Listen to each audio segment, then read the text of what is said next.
尊敬的推友们、网友们，大家好。2天了，文贵没有录制视频，大家都知道什么原因？是由于我的 Twitter 的关注量从飞速增长到倒增长，这个滑稽的这个事情的出现。同时这2天来也是谣言满天飞，各种情况就是发生了很多，大家只是看到了事情的很少的一部分。而我跟我有关系的和在我经历的这些事情当中，那是太多了。但是首先呢，我要向大家表态，从今天起，我每天会录制一段视频，向大家报平安，避免像前天一样，由于奚诺造谣言说这个我被逮捕了，还是刘云山书记带着他的人来逮我了，而且还有人给叶宁律师冒充我的家属名义打电话。这种谎言能发生在美国，而且能让大家去相信，他敢撒这种谎，这真是对我们华人世界的一个最大的侮辱和悲哀。刘云山书记有什么权利跑美国来逮捕郭文贵？任何人有权利到美国来这么做吗？而且还给叶宁律师打电话，然后弄得所有关注我的朋友们、家人们、亲人们，在我睡觉的2-3个小时内，几千个的这个问候，真的是浪费了太多大家的这种时间和精力和这个真正的这种热情，是非常让人遗憾的。当然大家也看到了近几天来这个阿波罗网还有什么其他的网上传说的各种事情都有，包括说习王孟这个习主席、王书记、孟书记统一意志要对郭文贵的老领导进行下手，查出老领导，这都是空穴来风，这完全不存在。因为根本很多人都在猜测老领导是谁，这位老领导是我对所有北京和我有联系的朋友、官方的朋友、退下来的和现在在职的一个统称，它不代表一个人，它也不代表着是哪个层次这昨天我的其中一个老领导和前天都给我分别的有2个都给我通了电话，对事情呢各个方面都给我进行了很好的有效的沟通。特别是这个老领导说，你怎么会在网上散布谣言，说郭声琨书记部长要到美国去对你如何如何？郭声琨部长每天在北京的行动都是曝光的你怎么能这么造谣呢？我没有说什么我还没来得及回答，谈别的事了。我在这儿给大家一个回答，我从来没有说出郭声琨部长到美国对文贵怎么样，是其他网友爆出，我又开始打听，听说了某些部分以中央巡视组的名义到这儿确实有沟通，这是事实但是这不是出自于我。但从这件事情看出了什么？现在所有领导得到的信息反馈的信息，对事情的整个的评价都是假的，都是被操作的，这才是事情的本质。这是为什么现在海外上每天关于文贵2到3条的造谣，包括阿布达比什么30亿美元欺骗派出IS 杀手，还有什么阿萨德杀手，这简直是比赵本山大师的整个的小品都夸张，但是他也有人信，还能得到流传，这简直是对我们这些人的一个智商的一个侮辱，一个歧视。怎么可能呢？我可以负责任的说，这个世界上如果你们要相信一个国家，相信一个政府的话，阿布达比是绝对不会背叛自己的拥有护照的人的，他不会背叛任何朋友。大家可以查一查阿联酋这个国家，他们最重要的文化就是不会出卖兄弟和朋友，他们所说的兄弟是很严肃的。而且30亿美元这个事情，你太小看我们了，太小看阿联酋了。阿联酋和我之间的合作和投资，你那30亿美元还真不够我们真的付年管理费的呢，完全是捕风捉影，专案组的人非法的喂了一些料，就捕风捉影，造谣生事。而且这对国家的形象，对整个国家的管理的水平，对整个对外的国家形象是巨大的伤害啊！我相信这绝对不是国家这个行为，也不是哪个政府里边集体的这个决定，一定是非法的决定啊！我已经是深刻的感受到了。比如说这个阿联酋的事情，在去年11月份的时候，孟建柱部长是出席德国这个反恐大会之前，先去了伊朗，然后呢又访问了阿联酋。在去之前，这个本来是这个王子，也就是现在三军司令，因为他的哥哥是总统，他哥哥中锋很多年了，由他来主掌了整个阿联酋的事情。三军司令也是我的兄弟，也是我们这个国家的最高领导。那么我给他联络，我希望他一定要见孟建柱书记，因为我认为爱国、爱政府、维护国家利益，这是我的本分啊，我应该做的。我既然为两国之间的关系创造了这么多不可思议的合作，和给两国带来了巨大的利益，那么我就应该为这负责，不能该有一己之私去做一些这个伤害国家利益的事情。这两个国家利益的事情，后来孟建柱书记带着汪永清，政法委的汪永清秘书长，还有傅政华常务副部长，还有安全部的董副部长啊，还有孙立军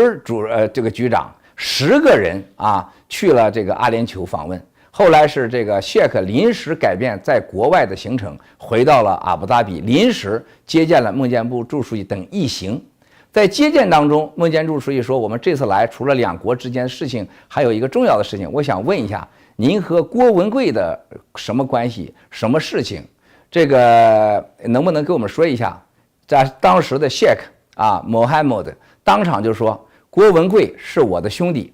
郭文贵是我的 partner。”大家听明白了，在这个国家称为兄弟，这是非常之重要的。谢克曾经当着人面告诉我说：“文贵 Miles， 我们不能同年同月生，但我们能同年同月死。”就是在那一天，我才接受了他的给我的护照。就是在那一天，我把他真正当为了我可以付出生命的人，因为他说话不是开玩笑的，他是严肃的啊。我跟他的合作从开始到现在，他没给我说过不。即使发生了2015年这样的事情，他从来没有停止过对我的合作。包括这个最关键的时候，专案组的人以北京市公安局这个副局长姜良栋为首的，当时北京市刑一处的上百个干警，多次在香港的到香港去抓捕我们的律师，包括抓捕他们阿联酋在香港的雇佣的律师，包括在大陆给关押、威胁，而且是用骇客的手段害进人家的公司和律师办公室，偷走了所有资料，而且多次去威胁人家阿联酋在香港的公事机构，包括领事馆，威胁说郭文贵洗黑钱，郭文贵是强奸犯，郭文贵是诈骗犯，然后他骗了你们，我们要帮你把这个钱拿回来，达200次，人家从来没有因此对我进行怀疑或取消我的合作。这样的国家和这样领导人，人家怎么能不富有呢？上天在那个中东这么乱局当中，给了他们最伟大的资源，给了他们最稳定的一个社会。你们有时间到阿布达比去看一看，世界上还有几个国家像阿联酋，真的是路不拾遗，这是门不关户啊，不用拿钥匙，不用关门，扔在大街上前面捡，从未发生过一起强奸和杀人犯罪在这个阿布达比的城市里面，那个城市简直是完美的天堂。这是因为他们的领导人和他们的整个思想境界和管理能力和国民素质达到了这种境界。我认为那是现在少有的世界上最稳定、最安全的国家。可是这个国家和中国政府的关系，最关键的合作都是因为我而给双方连在一起的，而且谢克穆罕默德非常的尊重习主席，而且在习主席当副主席的时候，他们俩人就认识，他们曾经谈过6-7个小时，所以他一再的给我讲，在那个时候在副主席的时候，习主席啊，他就来给我讲，他认为他看到了中国的希望，他认为中国是可以改变这个世界的，可以给这世界做更多的贡献。他们对中国的体制也是有很多看法的，但是和习主席认识以后，他非常的尊重，非常的有希望，而且改变了国家的政策，大量的对中国进行投资，而且大家看到了，从那时起，阿布达比和中国的投资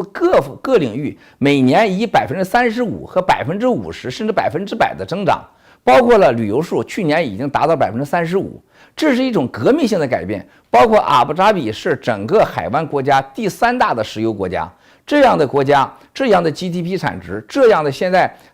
第一个世界上最大的国家主权基金，拥有1.5万亿美元的现金，这样给中国带来多少的国家利益啊，民族利益啊！但是以江良栋、傅振华为首的专案组200次去骚扰人家啊，威胁人家，人家都当孩子一样不理他。所以说，大家从这个事情看到，当孟建柱书记带着这些人问到这个谢克穆罕默德的时候，他非常严肃说：“郭文贵是我的 brother， 是我的 partner。”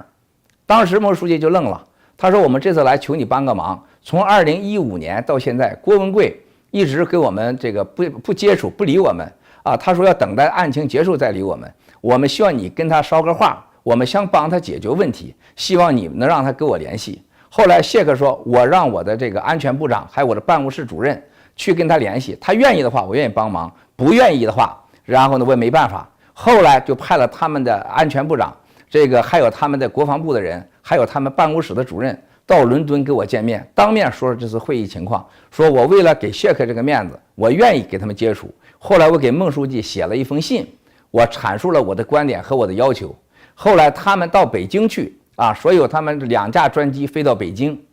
啊，1架专机飞到了北京，专门的带着这些人，国防部、安全部和他们办公室的人，代表了谢克转达了我给孟书记的信。啊，这个信当中啊，我写的东西未来我也可以公开。这个信当中我非常诚恳，如果当时孟书记接受了这个信，今天这些事情都不会发生。但从那天起，结果他们离开了北京，反而将我的女儿、将我的4哥和6哥，还有我多名员工给抓进去了啊！这是这个事情的开始。后来这个孟书记又派了另外一个也是我喜欢的人，就是我其中说的老领导之一，因为我敬佩这个人的为人。我本来不想和北京接触的，因为这个人我跟他接触了，我真的是相信这个人，而且我没有提任何的要求啊。我以前他们给我联系，我很清楚，不让我妻子和我女儿和家人出自由，不让我员工放出来，我绝不和你们接触。但是由于这个人，这个老领导我是很信任的，后来开始在伦敦的见面。在伦敦见面以后，这位老领导提出的建议那都是非常客观、非常公正的。如果当时按照他的意见办，北京遵守他的意见，这个严肃对待我的承诺和我的要求的问题，和依法解决，根本不可能发生这样的事情。但是这里面有各种这样那样的私心杂念，导致了后来又对我家人抓捕，然后我开始在明镜的爆料，然后我爆料以后又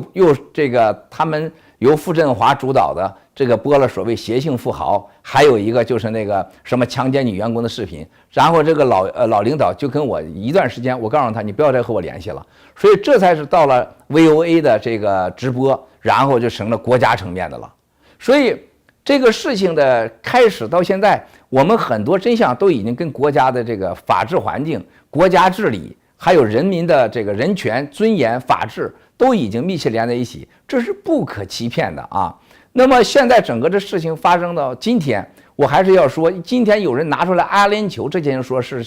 情，简直是无知至极。包括这2天在网上关于这个王岐山书记、孟书记的网上各种辟谣的措施，我希望王书记、孟书记你们好好看看这些辟谣的措施，在阿波罗网上，在这个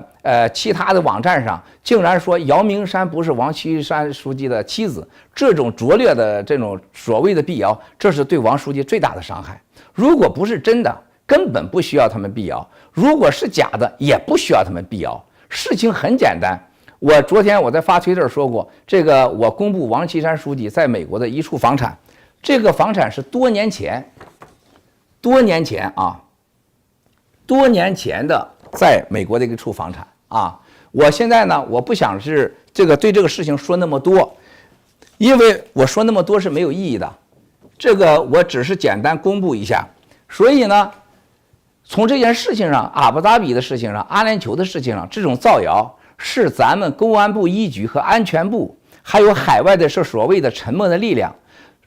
为了在领导面前讨好啊，弄巧成拙，对国家造成了极大的伤害。我希望中央领导能看到这一面，他们绝不配当中国的这个国家机器中这么重要的力量，他们也不配所谓的能给国家领导人解决问题，而且事情越添越乱。我们回到以前去，从这个2016年给我联系到现在，任何一次不要那么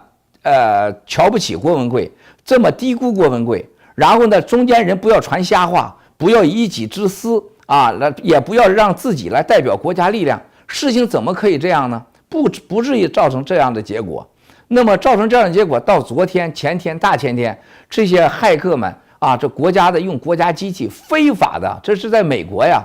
动用了这么多的机器来把我的 Twitter 倒增长，而且无数个网友这个推友给我发信息，他们被取消了关注，这个对事情能有帮助吗？能解决问题吗？还有为什么会发生这个事情？大家要去想一想。当时这位老领导说，让我跟你们叫做相向而行，低调依法解决。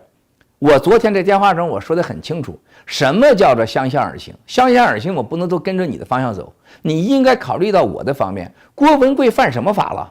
大家很清楚，你们不要以为郭文贵一定要定个罪，你这事才拉倒。那你这事你看错人了。我有没有罪，要依法来处理，而不是所谓的跟你相向而行，进行一个和稀泥的以为一个妥协的一个答案。那郭文贵是绝对不接受的。包括我的员工已经关了将近3年了，他犯了什么罪？你可以关3年呢？犯了什么罪让你们在大连看守所以完全名字找不到，进行了消失性的状态，律师不让见，在开封看守所啊，我必须说到开封，河南的公安厅长徐甘露，包括兼这个河南的公安厅长，这个人是完全是让我很尊重的，因为在河南这个地方我做出这么大的贡献，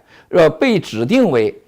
徐甘露厅长被指定为专案组组长，关了我那么多员工，包括我的侄女啊，被关在开封，在这个人道上，在这个调查当中，虽然是很过分，但是基本遵循了法治啊，这一点我对徐甘露厅长非常非常之感谢。那么在这个北京，那就是简直是没有人道，没有人性，没有法治。这个姜良栋组长，还有邢一总的傅振华的这些人们，你们必须要对这个负责啊！虽然你们多么的嚣张，多么的狂妄，一定要给我们一个交代，我们一定要跟你要一个说法，依法的这个调查和依法的对你们的行为进行给我们一个结果性的一个说法，包括。现在我们被关押的人当中，很多家属受到的威胁和所有的状况，这都是这些没有素质、没有能力的人来做到的。特别是老领导说让我相向而行，相向而行不是说现在我犯了罪了，你非要给我定个罪不行，我这些员工和家人的事就过去了，那是不可以的。咱必须依法给我一个准确的、一个公平的一个结果，这是我一直以来的诉求。这个问题上，郭文贵永远不会妥协。那么反过来说，这位老领导说，当时让我相向而行，低调解决，我低调了。后来为什么高调了呢？是因为在你们离开伦敦的时候，我明确告诉了您，我明确的说，我即将接受明镜采访，而且采访的内容我大概都说了，包括对我这个第3集在 VOA 的爆料的大部分语音和这个详情，我也口述给您，我也给您了。后来回去你没有处理好啊，才导致了我第2次的爆料啊。是因为你们做了这种邪性视频，你们所谓的强奸视频啊，我们才出来的。这是一个管理能力，还有一个站位的问题，还有一个你个人素质，还有你对国家的态度的问题，才导致了这样的结果。后来 VOA 这个事情更走向了灾难，那就更不用提了。本来这个事情，老领导如果给我打个电话说文贵你不上了这个节目，然后呢，我们可以在某一方面上，国家给你一个公正的说法。为了国家的利益，为了国家的尊严，为了整个民族的利益，我可以考虑的。但是你采用了外交部的这种说法啊，陆康先生这么重要的一个国家的门面，一个 spokesman， 竟然是扭身而去，成了全世界的笑话。包括昨天外交部部长王毅部长说，阿联酋不会是藏腐败的地方。我希望王毅部长，你在世界上这么伟大的形象，不要随便被伤害了。现在我觉得你看上去啊，和外交部就像当年萨达姆宰义夫的那个发言人似的，说话狂妄，这个阿联酋这个事，我现在我是他的公民，我可以向负责任告诉你，王毅部长，你一个人你也带不回去。而且我告诉你，阿联酋我已经正式的向这个国家，包括谢克，向他们告诉，必须取消和中国的遣返协议。上次你们在那块造假造谣，在迪拜带走了一个200万块钱的贪污分子，你们大肆的广告威胁所有的人，然后所谓的遣返了，这是一个突破性的胜利，你不要骗人了。那是迪拜的，迪拜在某种程度上在阿联酋它是一个比较自治的。签署的这个遣返协议是2004年的，我已经向国家向所有人告诉，必须取消和中国的遣返协议。咱们拭目以待。如果你能在阿联酋带回去任何一个中国出来的人，我郭文贵我也可以把头给交给你。不要老用这种威胁恐吓的语气对待阿联酋这个国家。我是阿联酋的公民，我可以代表阿联酋国家说，你这一招绝对不灵，你威胁不到，我可以向你保证，你一个你也带不走。阿联酋将成为中国公民最安全、最稳定的地方，不管是资金，不管是人，都是最安全的地方。这是阿联酋的利益，不容得你像过去的这种一致的恐吓威胁，什么猎狐啊、天网啊，吓唬那些无知的人。我希望你们不要再这样做了，再这样做下去对你们没有好处，事实会给你答案的。说到这里的时候，我要说到另外一个问题，关于这个国际刑警组织，我们的律师最近跟国际刑警组织里昂总部一直保持了联系。首先我在此呢，我要对魏京生先生还有和平先生和所有的这个去为国际刑警组织在那呼吁，不要再成为中国政府的某些黑人控制的一个邪恶的力量，不要再回到2战的时候成为希特勒的这个控制的一个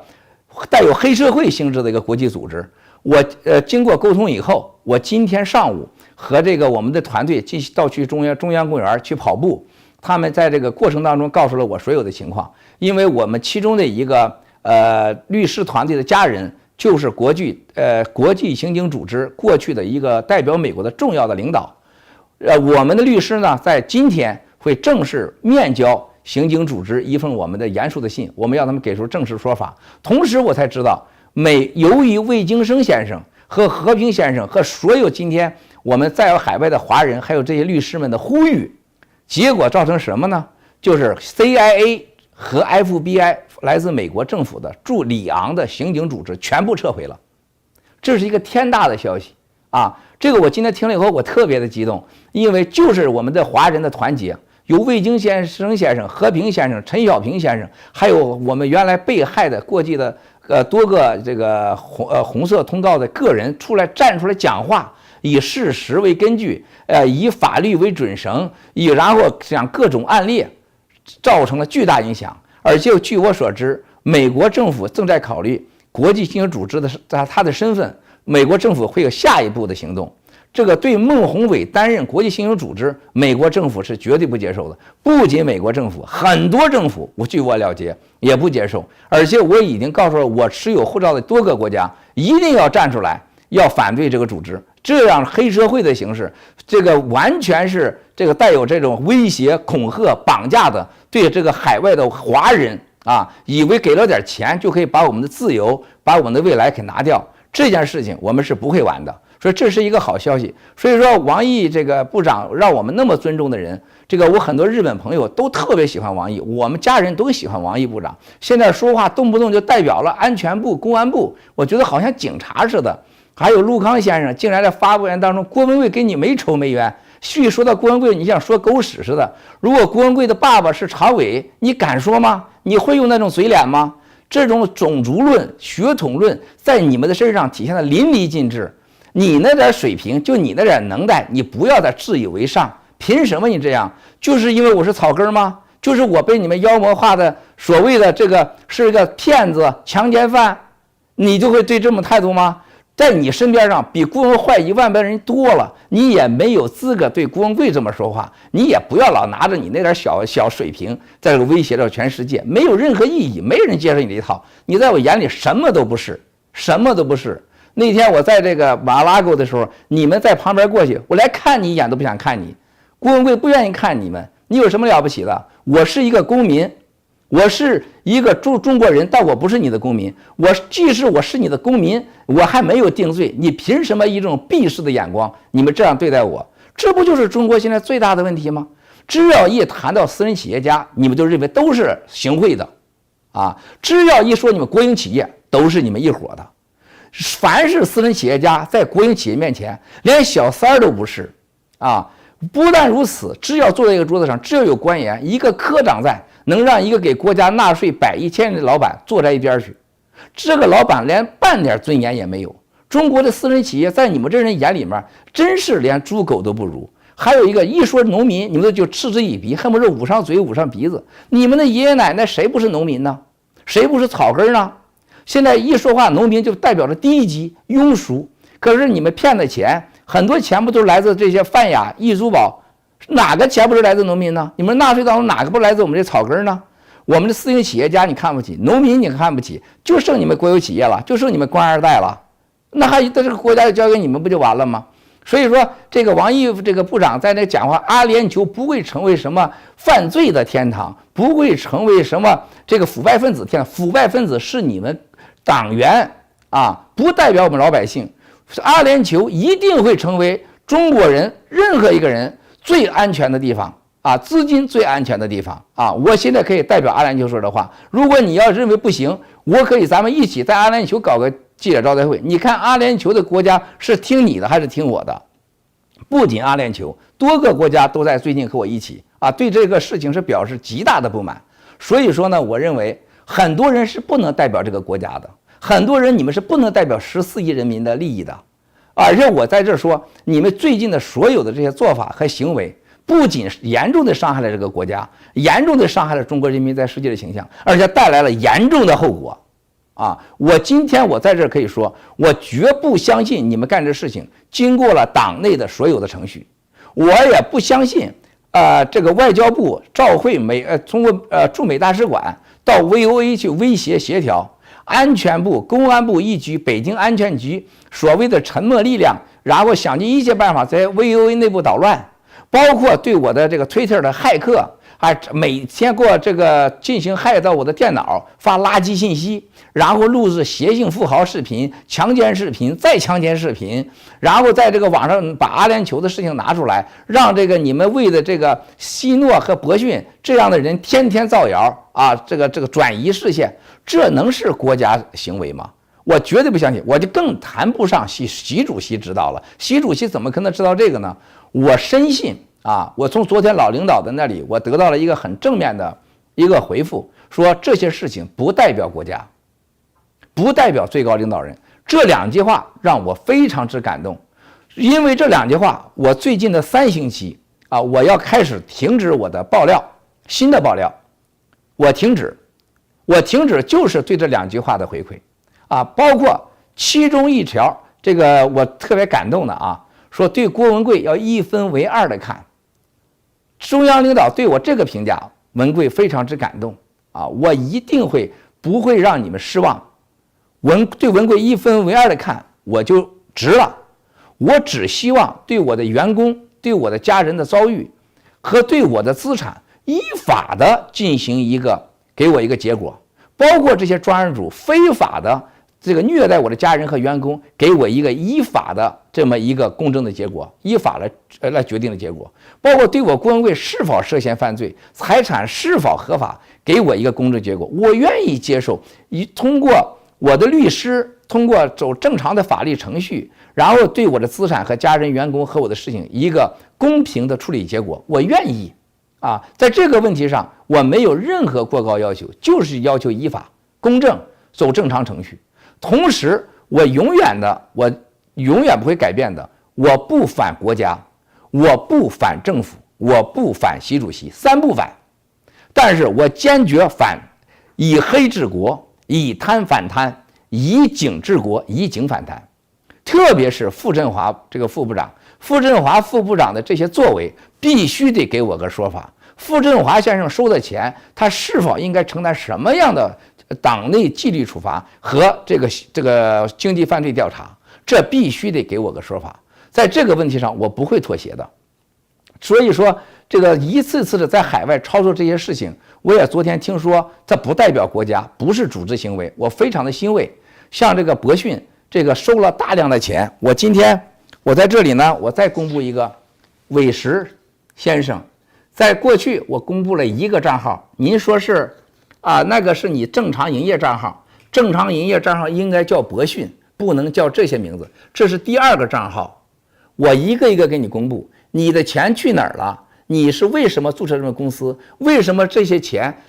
都是背后的都是说了明白的，都是删帖费啊？所以说你犯不犯罪，让美国政府决定。你和这个希诺和北京那些贪官们、那些俗官们所做的事情，那是你们自己应该负责任。你们不代表国家，不代表组织，而且你们这些行为会付出巨大的代价。很多证据我在这儿呢，我都不一一的亮了啊，我亮出来以后呢，我真的是怕震撼了这个世界。在未来的3周内，我会把很多的精力和时间去准备全球新闻发布会去。所以说我未来每天我都会录上5到10分钟像视频给大家，让大家不要担心，放心。然后呢，我这3周内也不会再有新的爆料啊，不再有新的爆料。特别是我要5月4号那天上这个秦伟平先生的这个评论节目啊，只谈个人生活和过去的经验，这个个人的事情，不有新的爆料啊。我全力以赴准备全球新闻发布会。比如说今天上午我就去了这个美国法院高院指定的这个证据鉴定这个认证机构啊，我将全球新闻发布会的所有的这个大部分的视频给合法化，因为这样的话他们进行认证，进行了打格，进行了处理，进行了是真是假的认证，包括了很多文件是否是合法，然后呢这个是否是真实的认定。所以未来我们的全球新闻发布会上对一些公布的账号资产呐个人这个身份信息还有资金来往的这个流水账还有一些视频呢，都是经过美国指定的合法的认证机构才可以放出来，才可以播出来。我全力以赴在准备这个事情，到时候在我公告之后，我们会有一系列的全球发布会的对这个参加的人的要求，对参加人的一个标准，包括时间，包括中间会有大概什么样的节目，时间的安排，我们都会一一公布。这个事情一定是这个新闻发布会一定是前所未有、世界级的。到目前为止，大概有630家媒体，包括了各种社交媒体，还有这个自媒体这都很多。我相信还会超出这个数的。那么过去的3天吧，我接受了2家的这个新闻机构的采访。这2家新闻机构呢，我估计大概在未来1周吧，可能会播出来。那么在未来的3周内，我基本上不接受任何媒体的采访。希望现在所有跟我联系的这个媒体呢，还有这个机构呢，希望你们要理解，我3周以内不接受任何人采访。原来约定的，像美国的这几个大的电视台，我稍后都会给他们发信息，我们在3周内都不去做。那么我再返回来说到这几天的造谣，还有这几天的捣乱，还有这几天的发生的这些丑闻，包括这个 Twitter 倒增长，我在这严肃地说，这些五毛们，包括我知道了，这是以傅振华为首操作的非法操作的，利用国家机器这个在外面搞的这些事情。我从这个视频播出后，我给你们时间，我希望你们停止。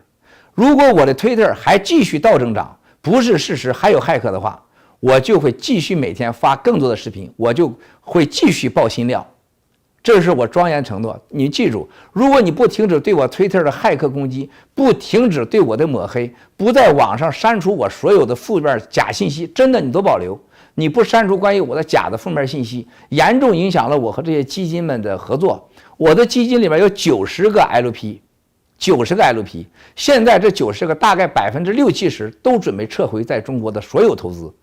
因为他们不是因为我，是因为他们看到了你们这种丑陋的、无法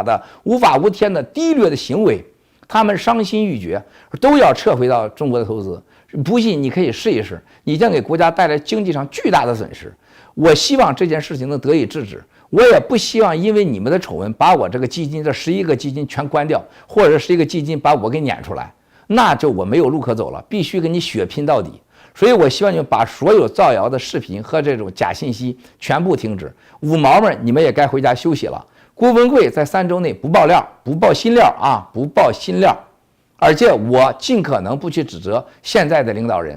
我全力以赴准备全球新闻发布会。但是如果你改变这个规则，如果你要是继续这样做的话，你看我会做什么？我会像上次在这个像那老领导说的，你们只要跨出1步去，我就跨出10步去。如果下次你敢往前跨1步，我跨100步，你不信就可以试一试。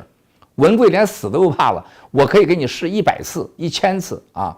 这像今天我去做公证的时候，每个人都说：“哎，这个郭先生你太勇敢了，你这些证据太了不得，我们不敢想象。我们每次查这些零的时候都不敢相信这银行这么多零，包括有些这个视频在飞机上运现金的视频，他们简直不敢相信。他说你怎么能拿到的？他说 CIA、FBI 都拿不到，你怎么拿到的？因为我用心了，因为我不怕死，因为我花了很长时间，因为我了解他们。”啊，我不希望这事情真的能用到让这个用到以后呢，给这个国家造成损失。我深信不疑，就像昨天我跟这位老领导说的，这绝对不是习主席的想法，他肯定不知道，他绝对不是国家的行为，他也不能代表这个组织。我希望能得到这个答案。昨天我非常兴奋的，我得到老领导的确认，这绝对不代表国家，也不代表这个组织。啊，我也希望有尽快的，在全世界人民关注的前面，对我的事情，我要求的保钱、保命、报仇，给我一个答案，让我的员工全部自由，让我的员工的家人自由进出，让我的家人自由进出。他们都是中国人，他们不能离开自己的祖国，他们应该自由进、自由出。还有很多在国外，因为我这个被你们编控的已经几年不能回去的员工，因为我在国内的很多人不能出来的几年的员工，家人不能团聚，我希望这件事情都依法尽快得到解决。我也会真的相向而行，以国家利益、习主席的形象、国家的形象、国家的利益为重。我会适当的和你们这个合作尽可能的避免减少对国家这几方面的损失。我希望能得到你们的积极回应。郭文贵从来说话算话，这一点国家安全部、中央你们是清楚的。2008年的时候，2006年刘志华案抓起以后，中央决定返还北京盘古大观的时候，那时候已经到了2007年1月份了。说郭文贵把楼还给你，你怎么保证在2008奥运会的时候，那里不是一个黑楼和烂尾楼？我说我拿命保证。当时中央领导最高领导决定把盘古大观还给了我。我是在2008年奥运会8月8号之前7个月完成了35万平方米的建筑，而且当时迎接了这个3000多家世界媒体。郭文贵过去的承诺都是兑现的，可以查我的历史。而且我在这里庄严的承诺，只要是你们帮我解决这些问题你们不要再去用打着国家的名义，打着这个党的名义，打着习主席的名义，在对我一个个人这样的伤害，对我的员工和家人这样的伤害，只要你们依法给我一个公平公正的结果，我尽可能的去做，不去伤害国家、伤害民族的形象的事情。但是如果你们认为郭文贵没这个能力，或郭文贵也没这个本事，或郭文贵没这个胆量，咱们可以再继续试文贵可以继续给你们试。现在的这件事情已经引起了国际上巨大的反响这个所有的严重程度绝对不是你坐在中南海和中央领导的办公室里面听到的那样，绝对他们跟你们说的不是实话。如果你们真的是能离开办公室10米之外，好好的仰望天空，听听真实的人了解一下海外的这件事情的真相，你们就会明白事情远远不是你听到的报告那样。我们党最大的问题就是一级骗一级一级糊弄一级，一个假话跟着一个假话，一个官僚跟着一个官僚这个有些事情本来当时就可以解决，挽救国家的这个利益的损失和拯救国家形象的，结果都是因为官僚自私变成了灾难。没有任何一个中国人不爱中国的，但是我们现在这个体制内部出现了盗国贼，出现了巨贪巨官黑官，这是很大的问题。它只代表一少数人，它绝不能代表绝大多数人。这是我坚信的这个原则，我坚信的这是客观和真实的。文贵接下来从今天起每天都会录制视频，向网友们和推友们表达就让你们对我的担心和关心呢表达感谢，同时呢减少你们对我的担心。那么接下来我全力以赴准备一个全球新闻发布会，全球新闻发布会一定开成世界上前所未有的，对中国依法治国具有巨大推动力的一个成功的大会，让全世界人民关注中国，让全世界人民关注2013到2017，让全世界都关注中国的19大和中国真正的反腐未来的走向，让全世界知道习主席有多么的不难。习主席他永远不可能承认，也不可能说他心中的痛苦，因为他没有团队，他没有利益集团。我这个未来想讲的话，大家可以看一看，不论是郭伯雄、许才厚还是令计划，所有被抓的人，哪一个是习主席的敌人呢？一个都不是，包括周永康。习主席没有跟他们任何私仇，包括政治个人冲突，包括薄熙来，也不是习主席去抓的呀。那么习主席真正的是要反腐的，但反腐是被人家绑架、被人家利用了。但是我希望通过文贵的这个一点点的这个真相的爆料啊，事实比这大得多得多。那么一点点的小勇气，以一个无知的这么一个个性，能真正的让习主席和中国90%以上的好人们、党员们、精英们看到中国真实的现状，能真正的帮助中国依法治国，真正的能避免以黑反贪、以贪反贪、以警反贪、以警治国啊，避免像这个《人民的名义》里边的齐厅长啊、高育良这样的人成为党和国家领导人，给国家造成巨大的损失。这是文贵这个不惜生命代价，愿意全家的生命和安危，愿意几1000多亿的资产，愿意我所有员工的生命安危，我的一切来去努力的方向。如果我真的能做到对这个国家有积极的一面的话，郭文贵不枉活一世。如果这个事情认为郭文贵是邪恶的，如果郭文贵这是没有完全不可理喻的，那我们可以继续走下去，大家拭目以待。不管如何，文贵走到今天，最重要的我要感谢的就是我们的推友们对我的关注、对我的支持和对我的信任。我在这里真正的在推特世界里面感受到了温暖，感受到了真情，也真正的感受到了这个网络世界的伟大。通过这件事情，我们也看到了我们国家治理现在是对现代的社会、科技的文明，特别的信息时代是多么的无知，多么的无能啊！在郭文贵的事件上看到了这种一个个愚蠢的行动，一个个适得其反的这种愚蠢的行为，而且使国家和这个国家荣誉蒙受了巨大的这个灰尘，让这个中央领导人、让这个国家、让这个组织蒙受了巨大的这个形象损失。这个真正的这个世界已经改变，信息时代将是巨大的力量，真相绝对无法掩盖，而且网络控制无法改变真正的所谓你们要掩盖的这些各种事实，对国家的治理半点帮助没有。我也希望通过文贵的事件，能真正的让这个国家走向一个和现代文明接轨，能真正的让这个国家走向依法治国，能真正的给老百姓不都捂住老百姓的嘴，让老百姓的钱袋子安全啊，菜篮子安全，老百姓的生命基本的安全，然后有基本的尊严，不要当成猪狗，不要再像外交部的陆康先生和王毅部长的一样，好像全世界人民都低他9等，外交部老百姓称你为卖国部，只是你不知道而已啊！不要用那种嚣张跋扈的对待我们这些草根老百姓。你们在3年后、5年后都回家了，你什么都不是啊！你能是什么呢？你给国家带来什么呢？你有什么了不起的呢？所以说，这种权力的傲慢，这种带有这种血统论的这种愚蠢的 DNA 和对国际上完全不知道暴发户的心理，还有这些官员的上蒙下骗，我希望你们停了吧。这个世界容不下你们。你可以通过文贵事件看到这个世界真正的对正义、对法治、对真相的诉求，多少人、多少精英，你看到了在这次世界当中奋不顾身，他们的智慧、他们的能量、他们的力量。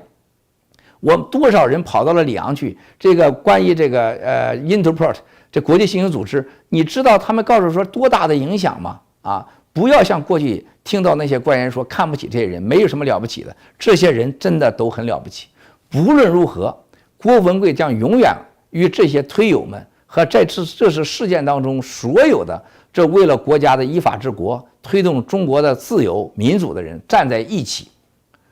维护国家的利益，维护民族的利益，维护国家的形象和民族形象。我真诚的希望所有的推友们和还有我的网友们能和文贵一起，我们开成一个最成功的、对国家有巨大的推动的依法治国推动的正能量的一个具有历史性的全球新闻发布会。在未来的3周内。文贵会每天再次重申发一个小视频向大家报平安，希望大家放心，希望大家能对文贵更多的了解。我们在每天的视频当中见。在此，文贵衷心的感谢所有的推友和网友们对文贵的关注，对文贵的关心，谢谢。